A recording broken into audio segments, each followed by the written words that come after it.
ಪ್ರಿಯ ವೀಕ್ಷಕರೇ, ದೇವನಾಂಪ್ರಿಯ ಕ್ಲಾಸಸ್ಗೆ ಸ್ವಾಗತ. ಇಂದಿನ ತರಗತಿಯಲ್ಲಿ ನಾವು ಇವೋಯ್ ಅವಾರ್ಡ್ ಬಗ್ಗೆ ತಿಳಿದುಕೊಳ್ಳೋಣ. EY award Ernst and Young entrepreneur of the year award ಅಂತ ಕರೀತಾರೆ.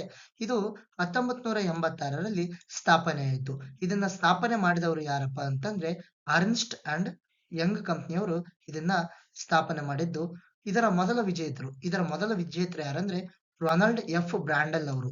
ಇವ್ರ ಕಂಪ್ನಿ ಯಾವ್ದಂದ್ರೆ ಬ್ರಾಂಡೆಲ್ ಗ್ರೂಪ್. ಇವ್ರ ಕಂಪ್ನಿ ಕೂಡ ಬ್ರಾಂಡೆಲ್ ಗ್ರೂಪ್ ಆಗಿದೆ.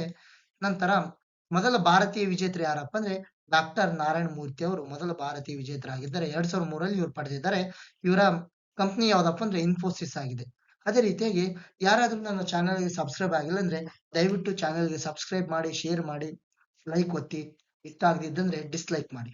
ಈಗ 2025ರ ಕರೆಂಟ್ ಅಫೇರ್ಸ್ ಅನ್ನು ನೋಡೋಣ. 2025ರ ಕರೆಂಟ್ ಅಫೇರ್ಸ್ 2025ರ ಇವೋಯ್ ಅವಾರ್ಡ್ ಪ್ರಶಸ್ತಿ ಪಡೆದವರು ಯಾರಂದ್ರೆ ಸ್ವೀಡನ್ ದೇಶದ ಸ್ಟಿನಾ ಎಹರೆನ್ಸ್ವರ್ಡ್ ಅವರು.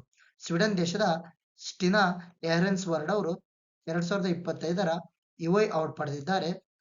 ಇವರು ಯುಬಿಕೋ ಕಂಪನಿಯ ಕೋ ಫೌಂಡರ್ ಆಗಿದ್ದಾರೆ. ಓಕೆ, ನೆಕ್ಸ್ಟ್ ವಿಡಿಯೋ ಒಳಗೆ ಸಿಗೋಣ. ಜೈ ಹಿಂದ್, ಜೈ ಕರ್ನಾಟಕ ಮಾತೆ.